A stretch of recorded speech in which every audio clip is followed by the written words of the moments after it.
let's have a look at the course objectives and what I hope you're going to get out of it. We're going to start off by looking at domain registrars and tied in with that, web hosting.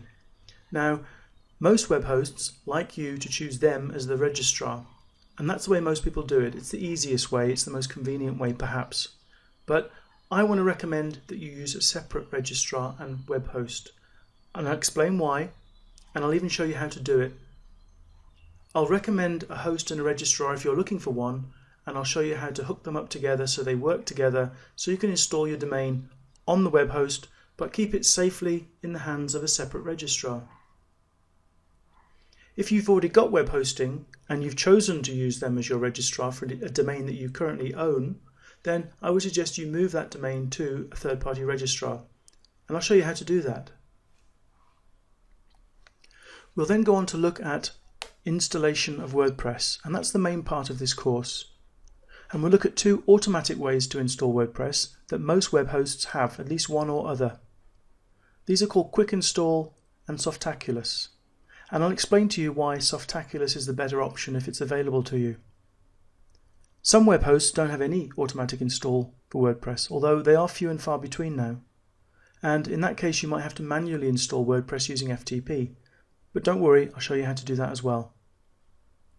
Once WordPress is installed, I'll show you how to find and install free WordPress themes. And I'll also show you how to install premium themes in case you buy them, because when you buy a theme, you'll download it to your own computer. And with free themes, you don't have to download anything to your computer. And the same goes with plugins. I'll give you a list of recommended plugins that I think you should check out, and these are all free. And I'll show you how to find them and install them. I'll also show you how to install premium plugins, again in case you buy them, because again if you buy them you download the plugin to your own computer, and that's not the way you handle things with the free plugins. Finally, we'll have a look at getting started with WordPress, and we'll create a post and we'll create a page and we'll clean WordPress up a little bit. And by the end of that you should be quite happy at starting and working on your own website. But for those people who don't want to invest in a domain and web hosting and would rather try a free option, I've got one final tutorial where I'll show you how to set up a 100% free WordPress site. Now this type of site will have limitations, as you can imagine. It's free, but if you can live with the disadvantages and the limitations, then well, it's free. So I'll show you how to set that up.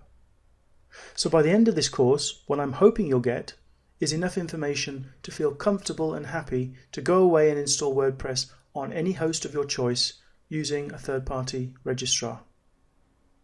So let's get on with it.